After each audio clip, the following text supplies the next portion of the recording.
Olá, paz do Senhor para todos. Eu gostaria de trazer uma reflexão para nós hoje, com a temática o tema seria um pai. Eu gostaria de refletir um pouco sobre a figura do pai. Eu vou trazer aqui uma citação de um devocional que eu estou lendo, de Brian Simons e Gretchen Rodrigues.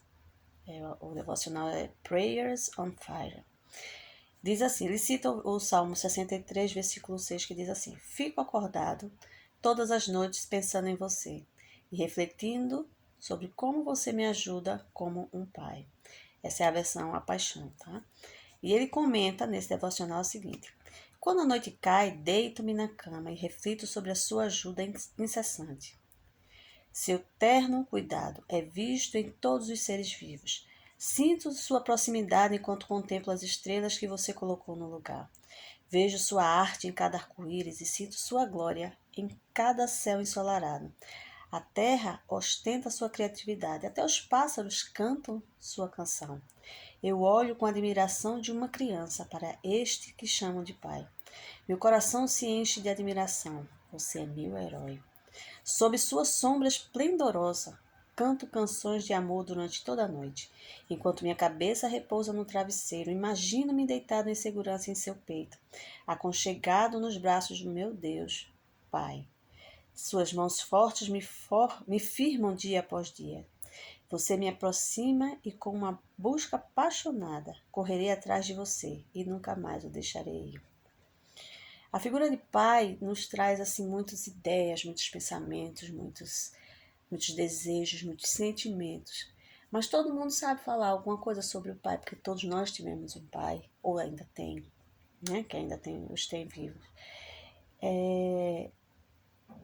Mas eu gostaria de pensar um pouquinho sobre a figura do pai. Quem é esse personagem de fato? Ou quem ele deveria ser? Qual é o pai perfeito? Como ele é?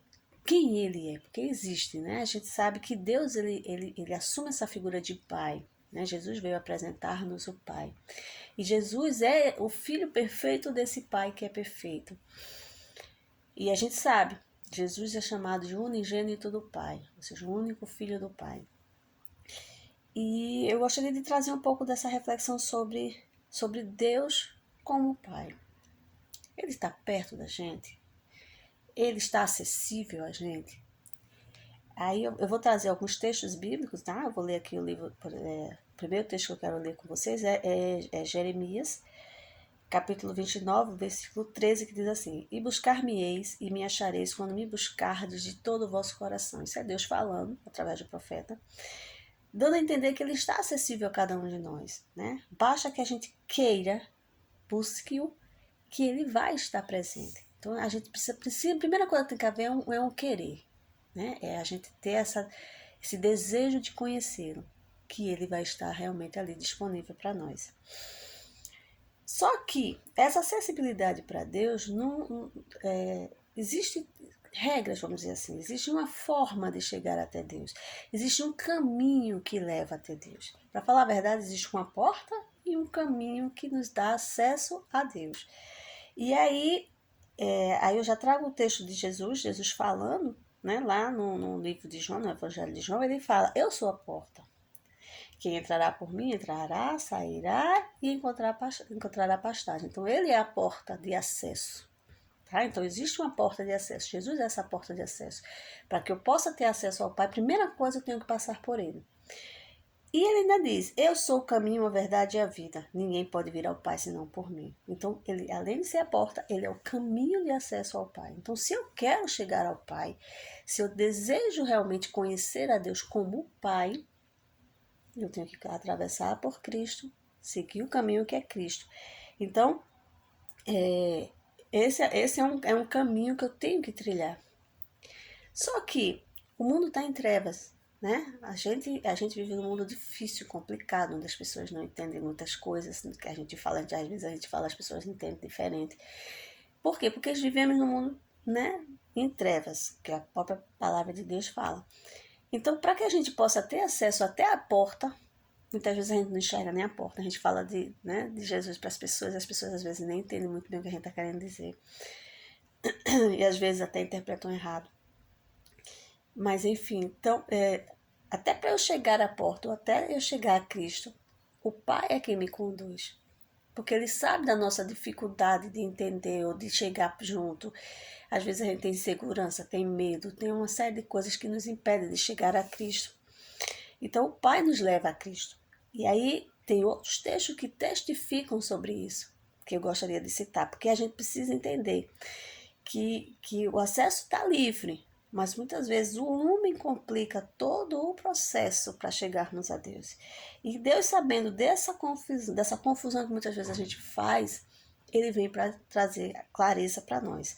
Tá? Então, Jesus ele cita, aí a gente vai para o capítulo 6 de João, que diz o seguinte, no 6,44 diz assim, pois ninguém pode vir a mim se o Pai que me enviou não o trouxer a mim, e no último dia eu o ressuscitarei. No 65 desse mesmo capítulo ele diz, por isso eu disse que ninguém pode vir a mim, a menos que o Pai o dê a mim. Ou seja, o Pai nos coloca diante de Cristo, nos dá para Ele, para que Cristo possa nos conduzir até o Pai e no último dia nos ressuscitar. Eu vou ler 3 versículo 3, eu acho que é 4, também de João, voltando um pouquinho, a partir do versículo 37, diz assim, contudo aqueles que o Pai me dá, virão a mim, e eu jamais os rejeitarei. Pois desci do céu para fazer a vontade daquele que me enviou, e não a minha própria vontade. E esta é a vontade de Deus, que eu não perca um sequer de todos os que ele me deu, mas que ressuscite todos no último dia. Pois é a vontade de meu Pai, que todo aquele que olhar para o Filho e nele crer tenha vida eterna. E eu ressuscitarei no último dia. Então as coisas estão entrelaçadas. O trabalho do Pai e do Filho estão unidos. Sabe? Eles estão no mesmo propósito, no mesmo pensamento. O Pai traz o Filho, nos pega, nos tira das trevas, nos apresenta para o Filho nos pega, não nos rejeita, ele não rejeita ninguém que vai a ele. Ele nos pega agora e nos conduz ao Pai. Para quê? Para no final nos dar a vida eterna. E ainda vem um brinde. Porque, assim, a princípio, Deus é o Pai, Jesus é o Filho. Ponto final. Só que quando a gente se liga a Cristo e a gente aceita, recebe e está em comunhão com Cristo e acredita na obra dele, na missão de Cristo, a gente recebe de brinde ou de presente a filiação, a adoção. Passamos a ser adotados pelo Pai. Lá em João 1, versículo 12, diz isso. Mas a todos que creram nele, em Jesus, e o aceitaram, ele deu o direito de se tornarem filhos de Deus. Ou seja, a partir do momento que eu aceito a Cristo, que eu vamos dizer assim, que eu entro em comunhão com Cristo, que eu me ligo a Cristo, eu passo a ser adotada na família de Deus. Então eu não sou mais órfã.